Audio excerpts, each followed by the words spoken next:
Today's focus is going to be on home inspections and more specifically navigating home inspection issues that may arise in the Sunshine State.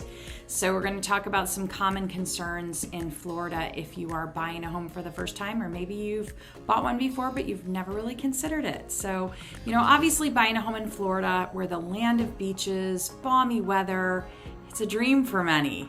However, before you settle into your new abode, a critical step in the home buying process is the home inspection. In fact, I tell my buyers I would strongly discourage ever waiving a home inspection. And this was even during the big bidding war that I felt very strongly about it. I'll tell you a story over a glass of wine sometime about my own personal experience when I waived the home inspection and how much I regretted it. And I'm informed, I'm knowledgeable, I do this stuff. Florida's unique climate and geography can give rise to some specific issues that homeowners should be aware of.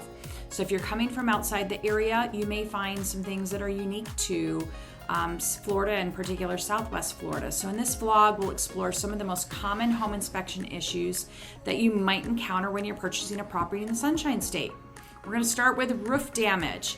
Florida is no stranger to severe weather, including hurricanes and heavy winds. We had Irma, which was very much a windstorm. We had Ian later that affected less people, and it was more of a surge and a water storm. But as a result of hurricanes and heavy rains, one of the most common issues found during a home inspection in the state is roof damage. Inspectors will often look for missing or damaged shingles, signs of leaks, and do a general look at the overall condition of the roof structure. Second area that may be unique or more prominent in Florida is mold and mildew. The state's humid climate makes Florida homes susceptible to mold and mildew growth. Inspectors will often check for signs of moisture intrusion, especially in areas like bathrooms, kitchens, to ensure there's no hidden mold problem. And one of the tests that you can get in your inspection is called an air quality test. So they're always going to do a visual. If they see signs of visual mold, they're going to call that out. But there's sometimes mold that exists that's you can't see with the eye because maybe it's sitting behind drywall or something, and an air quality test will pick that up. The third area, termites and pest infestations. Florida is notorious for its termite and pest problems. Termites in particular can cause significant structural damage, and inspectors will closely examine the property for signs of infestation and damage. One of the myths is that we have concrete block homes and therefore you cannot get termites. That's not true. I've seen termites in concrete block homes. Now, a lot of homeowners are diligent and they do termite prevention treatments, but even in rare cases, that may not always be enough. The fourth area is foundation issues. Florida's sandy soil can lead to settling and foundation problems. So home inspectors will assess and make sure the foundation looks good and that there's not more than what we call cosmetic cracks, shifts, or any other signs of instability. And one thing to note, sometimes people will see, because up north in wood, and you have wood siding or you might have other types of siding, you don't see cracks. Stucco cracks. It doesn't mean that they're structural issues, but you'll see minor cracks. When those cracks get to be too wide or too prominent, then it may be a bigger issue. Number 5, HVAC, AC systems. With the state's hot and humid climate, air conditioning is a must. Not only does it keep the properties cool, but it keeps the moisture down. So inspectors will check the HVAC system, make sure it's functioning properly. They'll look for signs of wear and tear, as well as ensuring that there's proper insulation to keep the property cool.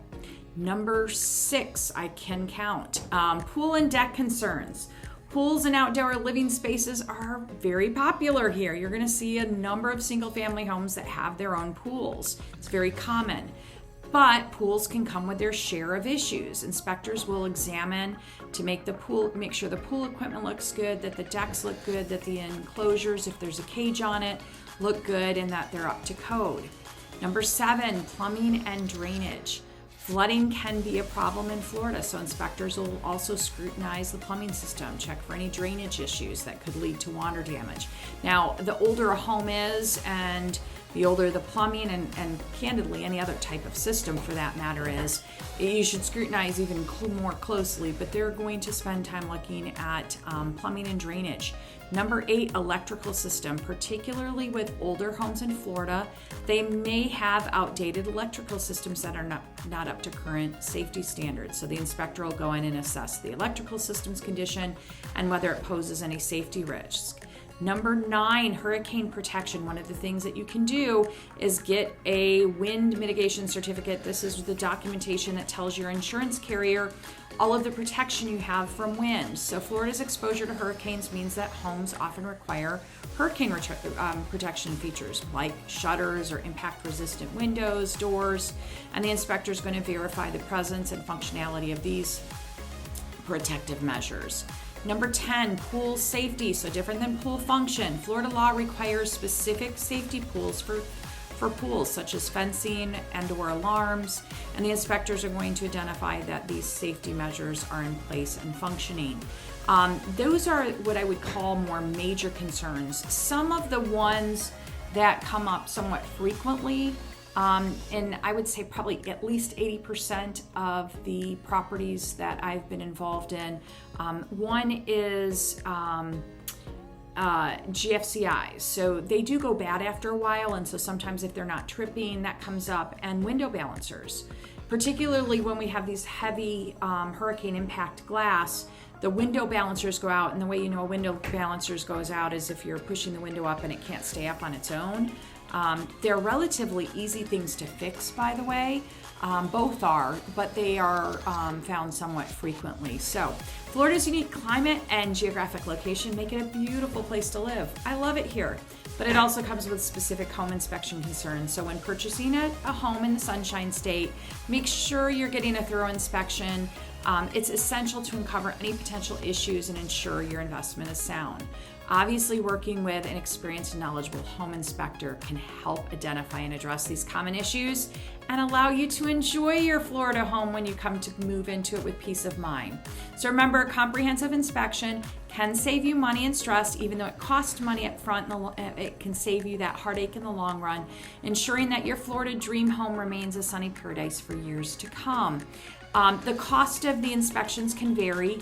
I'm always hesitant, given that this video will live on, to give you a quote. But if you get all the inspections, the primary ones are your standard inspection, your wind mitigation. You may have a 4-point that's required by the insurance company. You may have air quality. You may have radon. You may end up with specialized ones, even though the inspectors cover roofs and pools and all of that. You might want a specific pool inspection by a pool expert if you've got concerns, or a roof inspection by a roof expert. If you are out in the estates, you may have a septic or a well and you want those inspected. So it can be an investment on the front end, but I always say not doing that can cost you a lot more money on the back end, because this is your one time where somebody else is accountable for what things might be wrong. The minute you close, it's over, it's done. So inspections are a great idea, and hopefully this gives you some backdrop onto the more common types of things that we're going to look for that may be different up north than down here when it comes to home inspections. Thanks, and if you ever need a recommendation for a home inspector, I'm happy to provide one.